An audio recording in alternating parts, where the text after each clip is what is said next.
Welcome back to the Warts and All podcast. I'm Suzie Edge, medical doctor and historian, and I'm just fascinated by how we've treated the human body, in life and in death. But let's face it, mostly in death. So what have we been up to this week? Well, on TikTok we've been talking about Charles I's head and Henry VIII's finger. We've talked about the problems of accidentally putting in the wrong search terms on Google. I went to a local history club talk on Sunday night. That was all about the local Jacobites. That was quite interesting. Lots of information, but the speaker was so fun and charismatic and gave us loads of chat about the local Jacobites. So that was quite fun. I might just make some more Jacobite content on TikTok because I know people really like that stuff, as do I. Sometimes people think that their ancestors fought for the Jacobites and it turns out that they were on the side of the crown. I think that's actually what happened to my MacDougalls, although I'm not sure. I think they were split up a bit. This week on the podcast, this is episode 9 of the podcast. It is time for a history club week. So I had a wonderful chat with Sonja Alves, who's a professional genealogist in the US. Red Sonica on TikTok, if you're looking for her on there, REDSONIK. Do you know what? Enthusiasm is infectious, and she's infecting everyone with her enthusiasm, her wonderful knowledge of genealogy, the highs and lows of research. We talked about ancestry, DNA, what can go wrong, and how we're all descendants of Elizabeth I as well. Before we go into that, I really need to thank my supporters over on Patreon. Debbie Potts joined us this week, and as ever, I'm hugely grateful for you guys being there and helping me to do this. I honestly don't find it easy, and I don't believe anyone that says that they do, but the book is taking shape. Gosh, it's hard. It's really fun though. I keep having to pinch myself that we're actually doing this. I was pinching myself as well after such a great chat with Sonja Alves. She has a business based in the US and is helping people all over the place. So if you hang around to the end, I'll let you know where you can get hold of her and also where you can get hold of me. So here we go. And should we go for it? Sure. Let's go for it. Okay, Sonja, welcome to the Warts and All History Club. First question has to be, what are you drinking? Because I did this before with Melissa Ratliff and never turned up with a drink. So, yeah. I didn't turn up with a drink. Shocking. I didn't get one. I think I have an empty child's water bottle. So I don't even have a water bottle. But I came straight from school pickup or drop off. So it was just drop the children off and set up Zoom. So I didn't have time to grab a drink. But if I had one, it would be green tea. That is my go-to. Fair enough. Well, thank you for jumping on so early in the morning. It's lunchtime here, but I think you're a little bit earlier in the day. I'm early, but that's the best for me because I have no children. So that's what works best. But I did manage to remember to bring a coffee this time. It is a bit of a dull decaf, but at least I have something. So I managed it that time. What have you been up to lately? Working a lot, so much. I have 5 clients right now. I have another scheduled to start soon, 3 in November, a very extensive wait list. So I am just up to my eyeballs in it. I have the aforementioned children, 2 of them, boy and a girl. They are 10 and 7. So we have and I am home with them. You know, I work from home. So we have the typical school pickup, drop off. They swim. My 10-year-old is starting honors choir today. So then it will be entertaining the 7-year-old while he has rehearsal. You know, typical mom stuff. It's never ending. Been never ending. Never ending. And of course, just when, I am so busy, somebody like yesterday, my son had to stay home just because he had a little old. So it's just like, you try to get into a routine and with children, somebody just does something and you're like, really? Today? Really? Today. I know that feeling so well. Mine go off on the bus to school, but quite often they'll have activities or something will happen and I have to go and get them. So it takes an hour to get to school. So yeah, that's it. That's, if I have to go get them, that's the afternoon gone. So yeah. Well, I did the math and it's not a really long drive, but when I have to go pick them up, I have to park, and there's a gap in the time between when the little one gets out and when the big one gets out. And so that takes longer than dropping them off in the morning. And so the total amount of time that I spend with transportation is 3 hours a day. It's like, no wonder I never get anything done.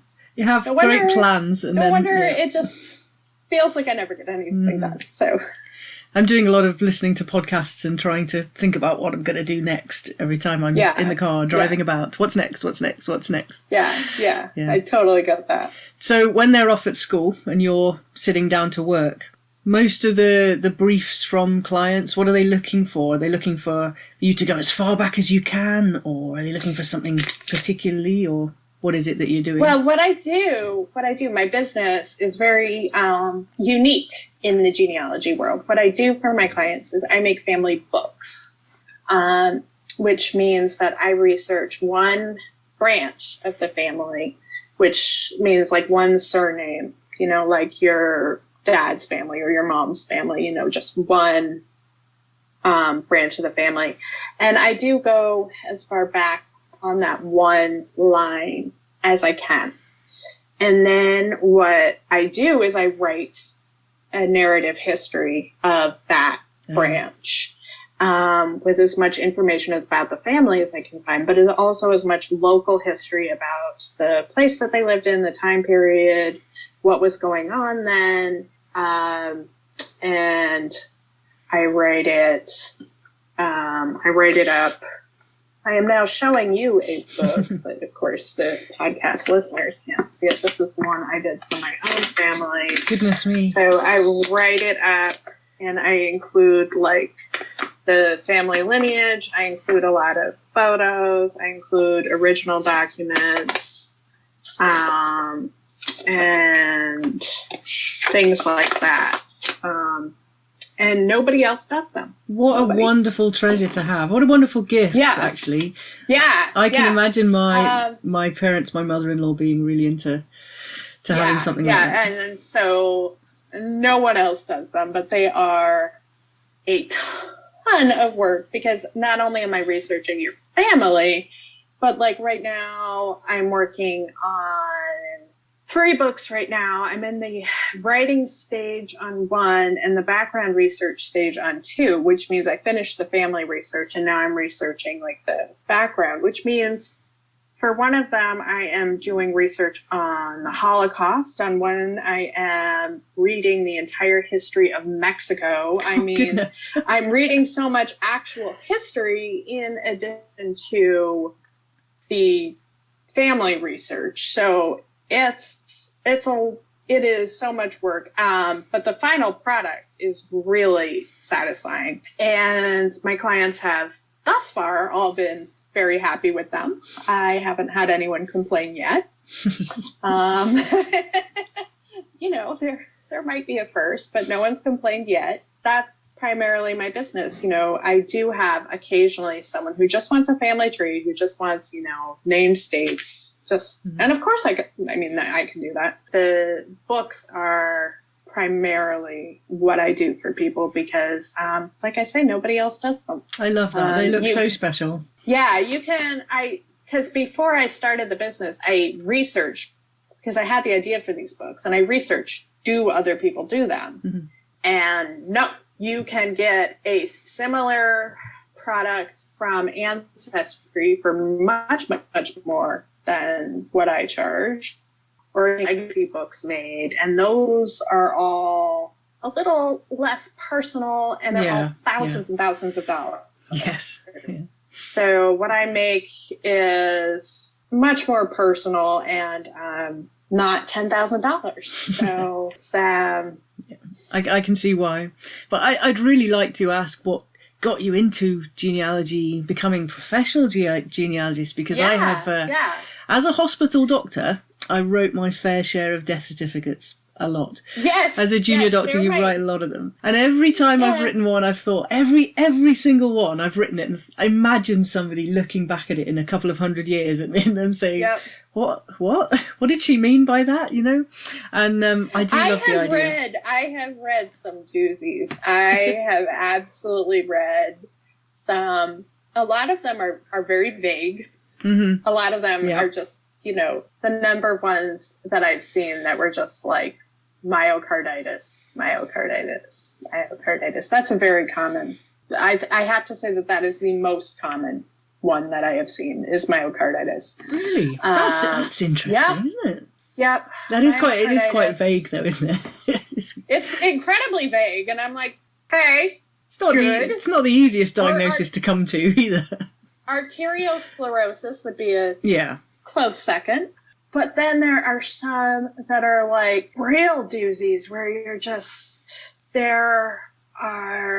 I'm thinking about like the car accidents where the accident is very graphically described. In the early days when death certificates were just starting to be written was more around the turn of the century. So you don't even have cars yet, but you've got this guy, one of the more graphic ones I read was a guy who was dragged by a horse. Again, you're like, okay, wow. The accidents are pretty graphic when you read them, especially when you read, because as a doctor, you know that there's the line that says time, where, you know, onset, you know, how much time it was, you can have days, hours, whatever. Yeah. And when it says instantaneous, you're like, whoa, you sort of take a bit of a breath there.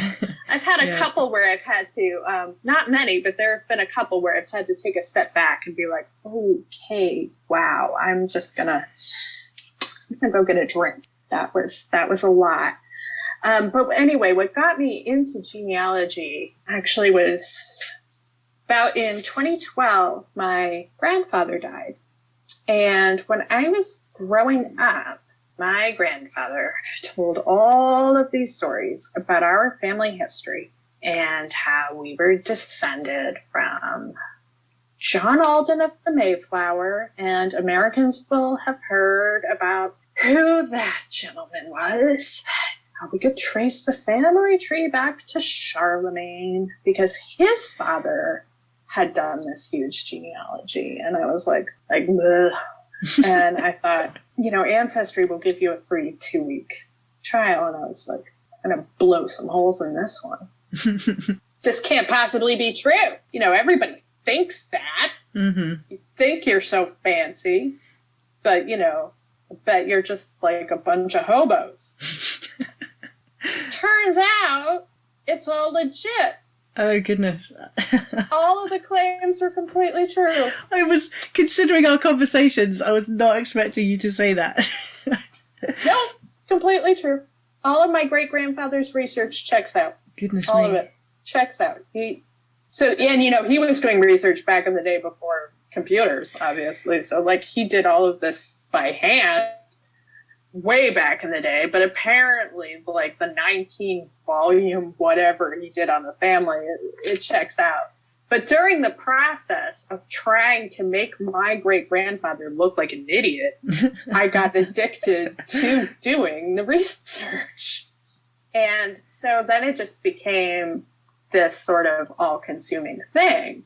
But then what happened is, because I got started with it kind of as a joke, I had been doing it all wrong. So 2 years into it, I realized I had to start the whole thing over because I had made so many mistakes. I had made all of the mistakes that I tell people not to do. I had done everything that I tell people not to do because I didn't know any better, because I didn't think I was ever going to be serious about it. I thought I had just started it as a joke. But it was just the process of research itself just sort of like scratched a puzzle solving itch. You know, I always loved puzzles and that kind of thing. And it was just became obsessive. And so hundreds and hundreds and hundreds of hours working on my own family tree, everyone around me was like, really should make this a business, because you're a crazy person. And I was like, well, yeah, but what am I going to do? Just like make ancestry trees for people? Like nobody, not only to me, didn't seem like anything anybody would want to pay for, but also didn't seem very interesting. And then I had the idea for the books. I was, a while back before, way before I even joined TikTok, I was on Genealogy forum on Reddit, and I saw somebody mention that she did work for her own clients and she made books for them as part of like her package. And I was like, oh, and she showed just, examples of her books. And I was like, I could do something way better than that, because hers were just text, like a rundown of just, like, this is who your ancestors were, and like a blurb. And I was like, I could do something way more interesting than that. And like, I have an art background, like that's what my degree is in. That's what I studied in school. And I was like, I could really it all comes together. Go in on this. Mm-hmm. Yeah. And so I used my stepfather as a guinea pig, because then I'm not using my own family. I was like, so I did his as my first book. It turned out really well. So his was my sample. And so then I showed that off as, my sample. And my first couple of clients were friends, but it took off fast. It took off really fast. I started the business in July of 2020. And in my first year, I made 10 books. So that's about as fast as a person can work. Yeah. Considering how much time they take to research and write, that is as fast as one human being. Good effort. Can work, yeah. And so now, like I say, now I'm at the point where there's a legit wait list. So it blew up bigger than I could have expected. So when you look at the history that you had going back to Charlemagne, I mean, that was done, that was put together before we had Ancestry and these things, which actually seems to me can really muddy the waters, because I hear you talking a fair bit about not relying too much on what you can just see on Ancestry. Yes, can you talk about that a wee bit? Yeah. Well, I talk about not relying too much on things like Ancestry and things like Family Search. And when I say that, what I mean is don't rely too much on research that other people have already done. Like what I said is I was looking at my great-grandfather's research, but I was double checking it, which is what, I think people should do. If you see something, you should always validate it. Because people, when they say they go on Ancestry or they go on Family Search, usually what they mean is that they follow Ancestry's like hints or Family Search's trees. And that is exactly what I did at first, is I followed the hint system on Ancestry, and oh boy, oh my gosh, there were so many mistakes. And I'm not necessarily talking about the side of the tree that my great-grandfather had already researched, but, say my mom's side that nobody had researched before. When you rely on other people's research, or you rely on an algorithm to give you clues, you're not necessarily relying on your own skills, on your own reading comprehension, on your own problem solving skills to really evaluate the information. And, that's really what you need to do good research. And I say a lot that the only things you need for genealogy are reading comprehension and basic math. Because you need to know, can somebody have a baby when they're 75? Sure. And you need to know, can you get married after you die? Because these are mistakes. You would not believe how often I see those two specific mistakes. So just basic math, like, specifically with women in childbearing. How old was she when she had that child? Did that marriage occur before or after they died? And, reading comprehension in terms of things like, where were they living at the time? What occupation did this person have? And so often people don't even necessarily look at the original document in front of them. They'll look at just the hint that Ancestry gives them. which will give you sort of an abstract. It'll give you an overview. But if you don't go into it and see, you know, is this the right person? Are these the same siblings that he had back, you know, 10 years ago? Does the occupation match? Does the location match? You know, things like that, because you can very often end up with things like the right name, wrong person problem. Yeah. And I think it's very easy to want things to be what you're looking for. Oh gosh, yes. And to say, well, maybe that's a mistake. Yes. Maybe want it to, yes, exactly. You want it to fit. You want it to fit so bad. You want it to fit so bad. And so you want to like shoehorn it in because you're like, if that's the right person, then I can kind of make it work. And then you look into it and like on a surface level, like it maybe works. And you're like, this doesn't seem quite right. And there are kind of like a few discrepancies. And then you look into it and you're like, oh, it really no, doesn't. really no.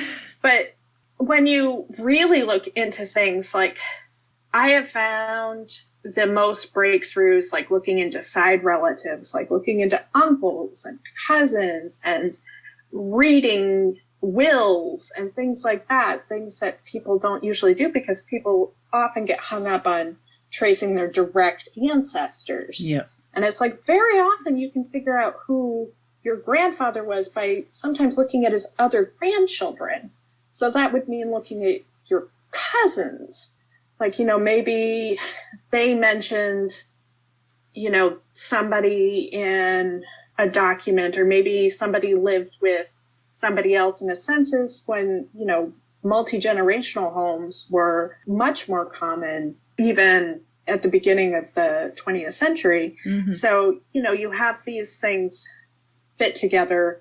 So you really have to look at entire families and not just your own direct ancestors. So when you start doing that and when you see things coming together, one of my most satisfying moments was I was having so much trouble placing this one ancestor's father. I could not figure it out. I knew through a published genealogy who the candidates probably were, but I couldn't figure out which one of the brothers was his dad. And then I was reading through their wills and finally found mention of his name. And so this was like months of pouring through this stuff. And it wasn't even one of my direct ancestors, but it was just finally it clicked. And I was like, ah! So satisfying. It was so satisfying. But that was, you know, when I was a baby genealogist, like really just starting to do the research. You know, I have more moments like that all the time now, but that was one of my first like aha moments. My mother-in-law spends a lot of time on Ancestry, and she's forever getting upset when she finds things that aren't right. So other family members, distant family members, putting names on photographs that she knows are wrong. They're not right. You know, they're not right, and she gets very upset with that. And it's understandable. It's all very well. I mean, she knows a lot of it. She's 83. She remembers, you know. But an awful lot of people throughout the world might be looking at that and then just taking it as said. Just as an example for how this can be, I was doing research for a client, was going through, and again, things that seem like they should be right. I was going through this client's tree on Ancestry, and, you know, I was trying to evaluate the ancestors and go through bit by bit and see who the chain of who should be there. And there was this one ancestor who seemed, I couldn't figure out who, you know, the next guy should be. And so I always tell people not to look at other people's trees, but I looked up on Ancestry other people's trees just because nothing was coming up.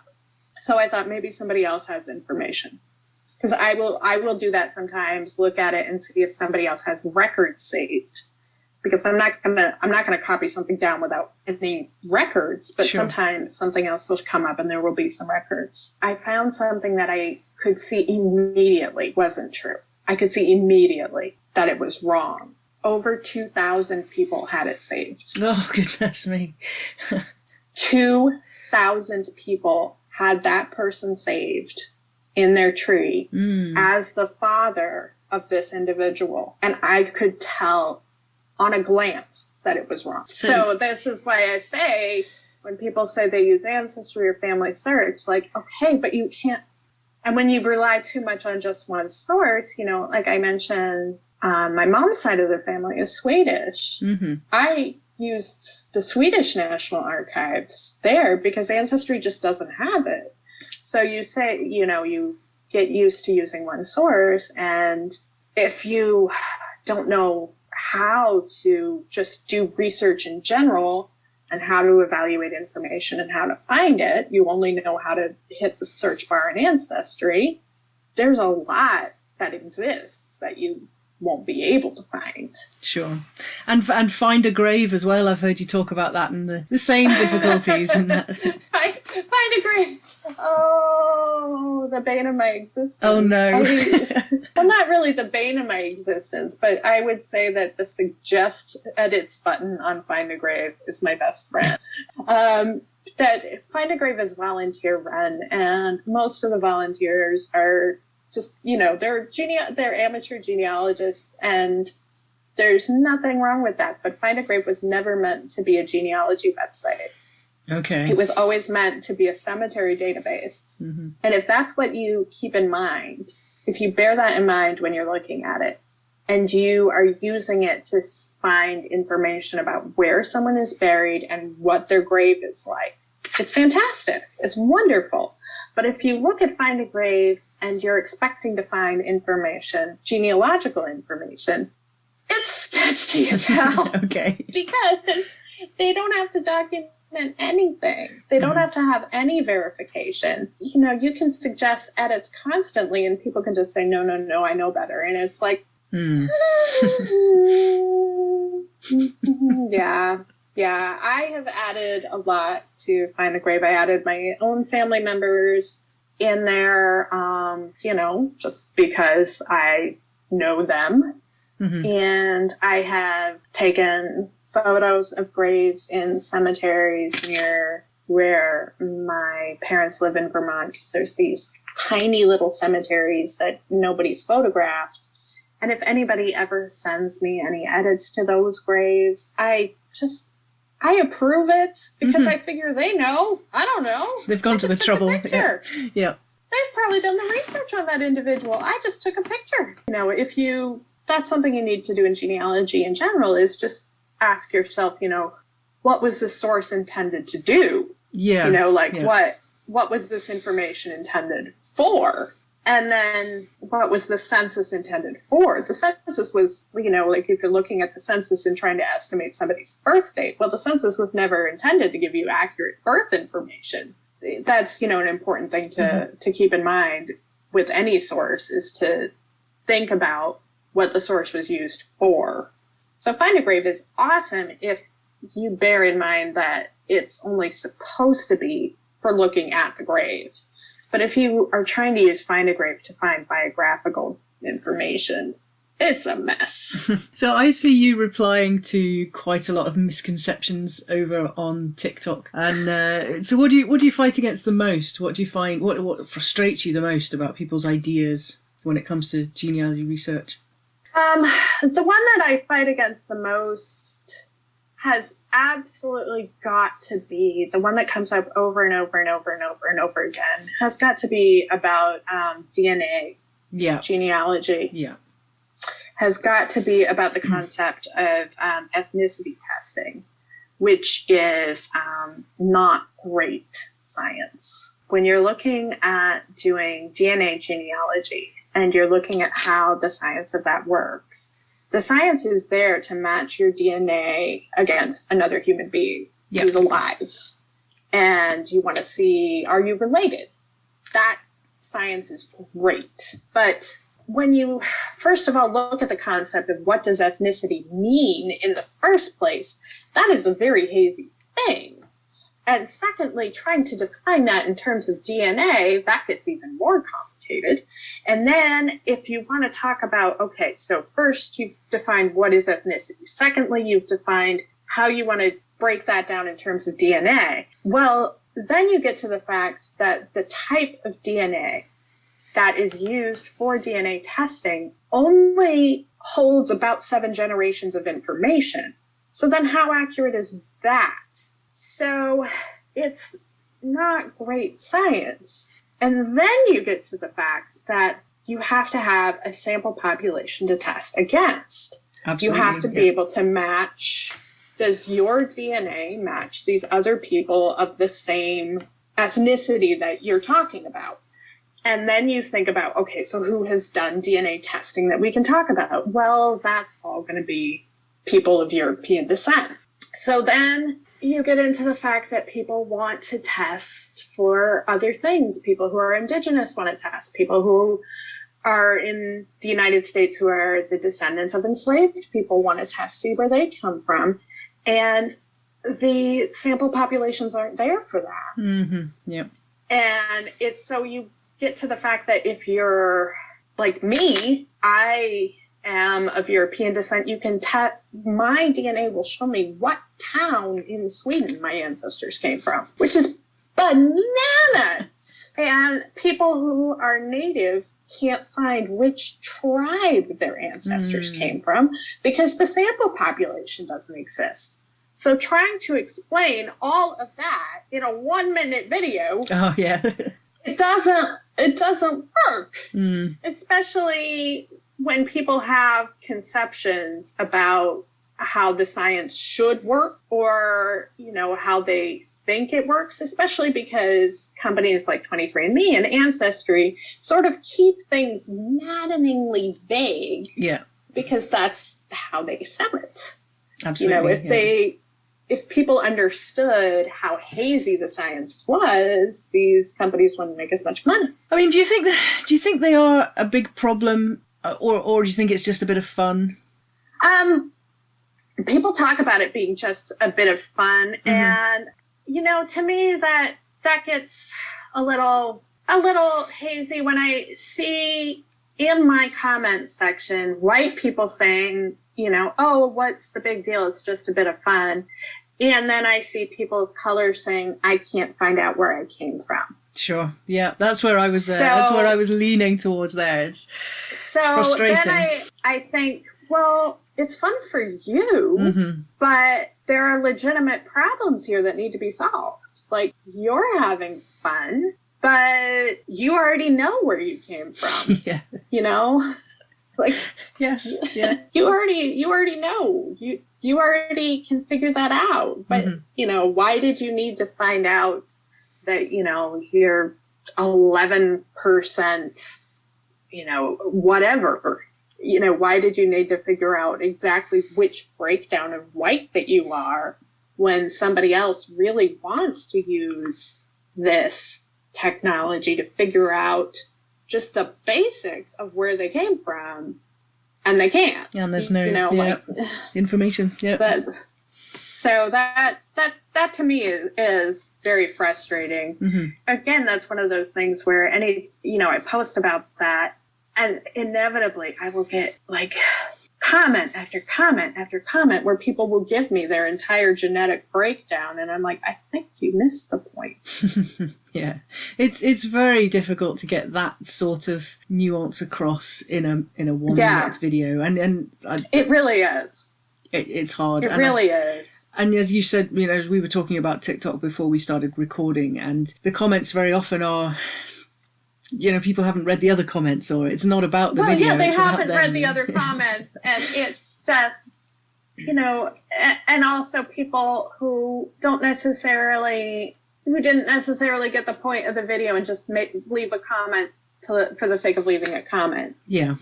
And, you know, that's fine when your audience is 10 people.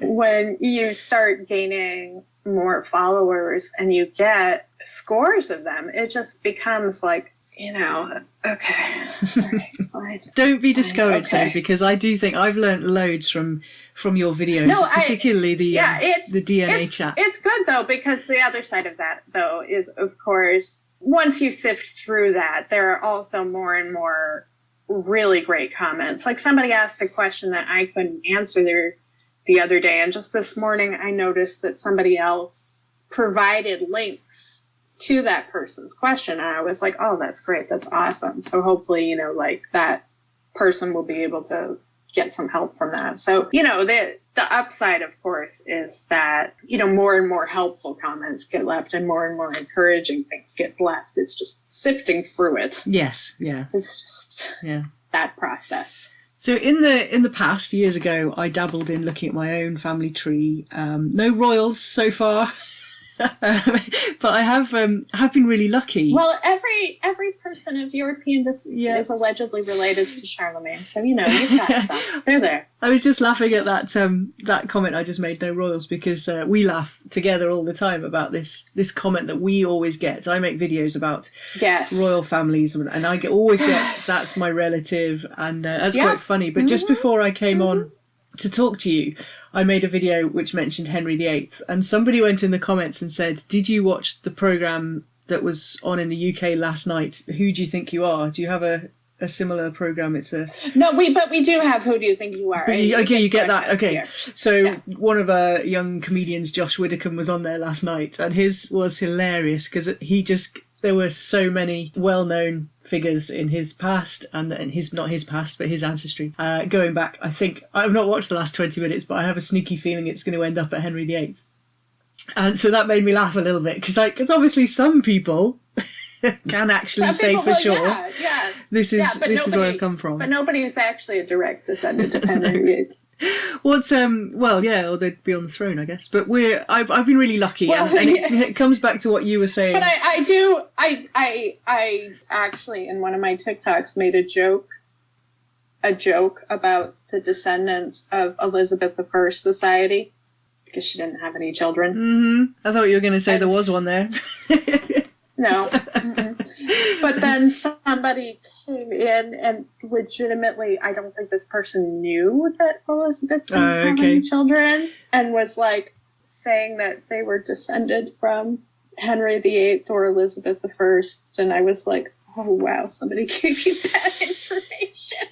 Well, this is the problem is, of course, all the rumours. So Elizabeth I, you know, it's people saying that she had a child with Dudley, I think. And so there will always be people who want to claim that. So many people will say, I am descended from so-and-so via an illegitimate child. Yes. And it's never true. Well, how can you prove that? This is one of the errors that I found in my own family tree, is that my maiden name is Buckingham. Our first ancestor in the United States was this dude named Thomas Buckingham.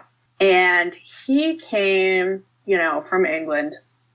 And there was on Ancestry a link from him to the Dukes of Buckingham via an illegitimate child. However, anybody who knows British history, which is not most Americans, will know that the Dukes of Buckingham, their actual surname was Stafford.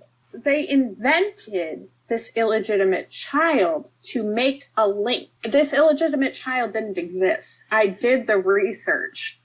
And this is one of the mistakes that I was talking about that I made when I was just doing this for fun, is I was like, oh, wow. And then he was related to the Dukes of Buckingham. And then I went back and did the research and went into the family of the Dukes of Buckingham, and I was like, I can't find any mention of this bastard son named George anywhere.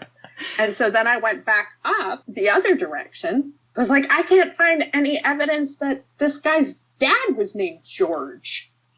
And so it was like, this person literally didn't exist and was created because the family of Thomas Buckingham wanted to feel fancy.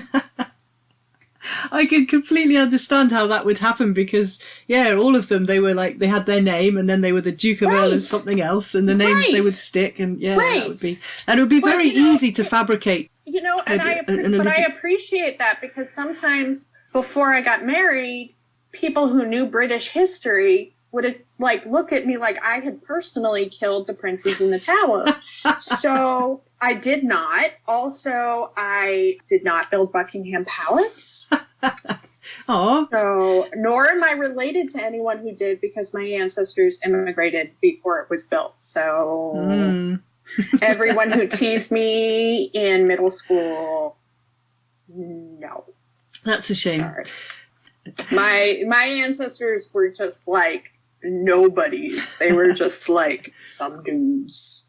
I actually quite enjoy the fact that when I look back through mine, I haven't got back that far, but it's farm labourer on the same farm, farm labourer, farm labourer, farm labourer. And I'm really lucky. And it goes back to what you were saying earlier about there being the information there, because in Scotland, it is there and it's readily accessible. It's nice and easy to find. But what have you found to be the most difficult things to find? I know you were talking about not knowing much about where to go in Nicaragua, I think was a question that you had. Nicaragua, yeah.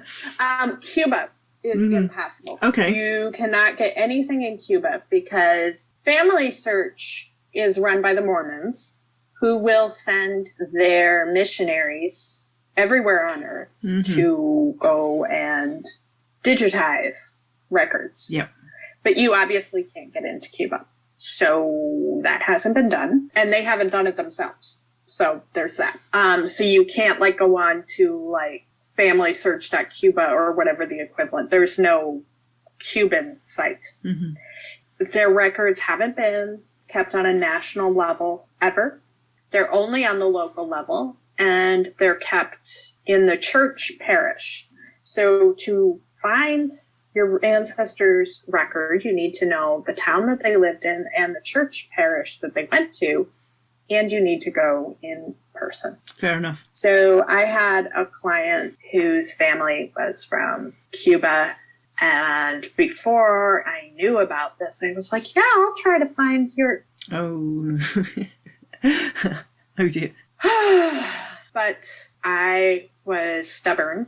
And I went through every possible avenue that I could think of to find anything about her family. And I found on an ancestry message board written in Spanish, a guy who knew something about her great-grandfather who had immigrated from Spain to Cuba. Goodness me. Through the magic of Google Translate, able to find that guy and find him in Spain. So then I could find records in Spain, but I couldn't find anything in Cuba. So I had immigration records in the United States for the grandfather and immigration records, or rather records in Spain for the great-grandfather, but I had nothing in Cuba. It was only through that one message board post in Spanish. Great tenacity, though, to find that. Yeah. This is why people hire me, hire a professional. This is the service that I can offer, is that I am stubborn and know how to just hunt things down. A lot of patience needed, I think. A lot of patience is that I have done things like spent 8 hours going through the Hungarian national census from 1869 to find one record. That was a fun day. That was a good day. That was a long day. These are the things that I do. So, but that's what my job entails, is a lot of time to find one piece of information, which I don't think people necessarily realize. And when I hear people say, like, I spent a weekend on Ancestry, or I spent a couple months, or, people will say, I did the 2-week trial and got everything I needed. And I'm like, I'm going to go with no. I did a month and I got all the documents that I needed. And I'm like, that's not actually possible. Yeah, turns out I'm descended from Elizabeth I. How amazing is that? Yes, exactly. I did a month on Ancestry, and I'm part of the Descendants of Elizabeth I Society. I'm like, that's good for you. That's wonderful. I'm very happy for you. Brilliant. But that's wonderful. That's very, very good. But I prefer chatting with people who tell me stories about, like, their great-grandfather who loved cheese. So that's. I don't think I'm going to be writing any death certificates again any day soon, because I'm not in the hospital. But yeah, I'd love the idea of someone sitting there thinking, what is she talking about? I have to admit that I always read them even when they're not relevant. They're the one that I always, if I find one, even if it's not someone that I'm researching, I am always reading the death certificates because they're fascinating. I do have a bit of a thing for census records as well. I don't know what it is. There's something about seeing the families grow from, like, you know, over the 10-year period here, and I just love that. Yeah, the census records to me, I don't know. I guess I've just gone through so many of them that I only get into them if they're specifically the family that I'm researching them. But the death certificates, I'm always, and how did you bite it, my fair sir? Funnily enough, I'm really into that bit. And what happened to you, person I'm not even researching? I love it, because I find the idea of pedigree collapse really interesting. Can you tell us about that? Oh gosh, that one is, pedigree collapse is fascinating. So what happens with pedigree collapse is when you think about your family tree, and this is really easy to think about for the first couple of generations, because you can visualize it within your own family pretty easily. You know, 2 parents, 4 grandparents, 8 great-grandparents. It's pretty easy to see. But when you start extrapolating that over many generations, you then have to realize that this can't go on indefinitely without an infinite number of people on the planet, which there were not. You don't have more people living in, say, the year 800 than there are now, which there would need to be for you to have the number of ancestors that you would have that many generations out.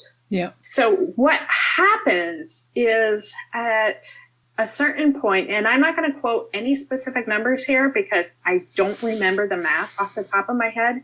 And if I get specific numbers, somebody is going to come in and correct me. And I'm Nope. Just say lots. Nope. Just say lots and lots. So we're going to say there's a point where it starts inverting and you start getting a lot of cousin marriages. The tree just starts going from the tree shape that we know to more of a diamond shape. When you think about it historically, and this is, of course, the very gradual thing, it's, you know, we're talking about over a period of time. We're not talking all of a sudden all of your cousins have married and then you don't have any more ancestors. This is over history. But when you think about it historically, and then you think, well, when you get back to the idea that we all had one common ancestor, it would have to work that way. It would have to start going in if we were all going to converge, because you couldn't then have it go out forever and yet have that commonality. So it's really, really, really fascinating how that works. And I wish I understood the math of it better. And of course, the information that we do get from DNA doesn't take us back far enough. No, mitochondrial DNA, the DNA that we get from our moms, goes back thousands and thousands of years because that mutates so slowly. That will get us back real far. But nothing gets us back, you know, to the very beginning. And that will only ever tell us half of the story because that doesn't tell us anything about. That tells us who gave us our first X chromosome. If we're assigned female at birth, it doesn't tell us who gave us our second X chromosome. And if you're assigned male at birth, it doesn't tell you who gave you anything about who gave you your wife. So fascinating. So it only tells who was the egg donor. And that's really, really fascinating to think about. Like that my mitochondrial DNA is the same as my mother's, is the same as her mother's, is the same as my daughter's, that's really, really fascinating to think about. Nothing goes back to the very beginning, and there's nothing that tells the full story because the autosomal DNA, which is the combination, only holds 7 or 8 generations of information. So when you're looking through the records that you look at, is there anything that you really wish we were better at recording? Is there anything that you sort of think, well, why didn't they ever take a note of this or that? Do I wish that they were better at recording? Oh, that's a really good question. We hadn't talked about it before, so I I've wish thrown it that at you people a were bit. better. Why they did anything? Ah, okay. I wish that I could go back and ask there are many, many, many places where I would like to time travel and go, excuse me, sir, why? Brilliant. Why? That's very much what I would like to know. I know that historians always recommend that people keep a journal for this reason, and I am horribly bad at it myself, but I do try to, should we survive COVID and climate change and everything else, enlighten my potential descendants somehow, but I'm just as bad at it as my own ancestors were. They'll be just as befuddled by me, probably. My dad wrote a book about his life, or at least he hadn't finished it. He was writing it when he passed away last year. Oh. And I open it at the moment, it makes me a bit sad. But I think at some point it would be really good to sit down, and because I think he put a lot of that into there, and it does make so much sense. Because I think there's a lot of things that I'll learn about how we ended up where we did, and his through because of his life. So yeah, it'd be good to have a look at that, and I think there might be some wise. My grandmother wrote a sort of fictionalized version of part of her life story. The thing is about that's really funny is that English is not her first language, and she's a terrible writer. So it's so sweet, and I have it, but it's like I haven't read it like as a book because I got through a little bit of it, and I'm like, oh, Nana, I see why this was never published. This was a thing that you did. But it was. It was very sweet, and she sometimes visits me in the form of birds. So I'm looking out my window to see if any birds are about to start sassing me. But no. Maybe she doesn't want to be on air. She'll come afterwards. No, she'll come later. She'll come later to yell at me. Mm-hmm. So this is the point in the Warts and All History Club where I ask my guests, if you were going to meet up with all our listeners and followers and bring a history book or a movie or a podcast to share, what would you bring along? What would you like to share with us? Amadeus. No question. Okay. No question. That has been my favorite movie since I was 8 years old. I was a strange child. No comment. I wore out a copy of it to the point where I asked my grandfather to make me another copy, and he said, no, you need to watch another movie. Oh, no. VHS, presumably. On VHS, because you could wear those out, 80s. Couldn't you? It was the 80s. Yeah. Oh, yeah, you can wear them out. We sort of had a collection. We kept them and went back to look. Oh, this will be fun. And we couldn't actually see any of it, even though we had a player, because it was all like, that's probably because I watched this movie 5 million times in the 90s. Yeah. Well, now I have the director's cut on DVD, and I have it downloaded on Apple Movies on my iPad. It's my all-time favorite. It's my favorite. It's my comfort movie where I just need something in the background or just something to have to zone out for a little bit. So let's kill Mozart again. That's where I'm at. Ooh, you've got me thinking now. I haven't done a Mozart video. Well, his death is great. Yeah, I forgot. You should. I had looked into it a while ago. Awesome. Yes, I'm going to. Right, I shall do that. I shall order in some popcorn, and when the club finally gets together, we can sit down and watch that together. I have been so fascinated by your videos, and also being able to chat a little bit more about the various aspects of what it is that you do, and I really appreciate you coming on to have a chat. It's been great. Yeah, this has been awesome. Thank you for having me. I'm going to have some show notes on my website at susieedge.com. And so I'll pop on there your details and your business details, your website, where everybody can find you. But in the meantime, just listening to the podcast, where will people be able to find you? You can find me most easily on my TikTok, which is at Redsonika, REDSONIKA.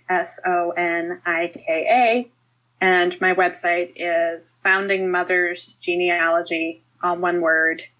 And yeah, those are the two places to find me. I experimented with other social media for my business, and nothing else took off. I mean, it was funny, like with, people told me to do Instagram for my business. People told me to do Twitter, to do Facebook. And I put so much effort into all of it. And what kept happening is I found other genealogists, but no potential clients. Yes, absolutely. And I was like, that's great. Yeah, it's not what you need. Not what I need. And so I just my accounts on all of those are very stagnant. So the places to find me are TikTok or just my business website. But if somebody wanted you to help with their family search or was interested in one of your amazing looking books, you've got a bit of a waiting list at the moment? I do have a wait list, but you should absolutely get in touch with me. Just go to my website. My email's there. There's just like a regular form to get in touch with me. Brilliant. Because it's worth getting in touch, because who knows, somebody could drop off the website or drop off the wait list at any time. Who knows? So you should absolutely get in touch. And do, because Sonja definitely has the skills and the experience. Might be a bit difficult if your family's from Cuba, but it sounds like she's got ways around that as well. But an idea of my background. My family is colonial America, Jewish, German, and Swedish. And I've worked with clients. I've worked with quite a lot. Just coincidentally, a lot of Jewish Eastern European clients. That's just coincidence that's what I've worked with quite a bunch. I've worked with clients, Slovakia, Mexico, the one that I mentioned that was Cuba/Spain. Man, now I'm going to have to just look at the books. This one was the American South, Italy. That was Eastern Europe. The American South, going back to the French Huguenots.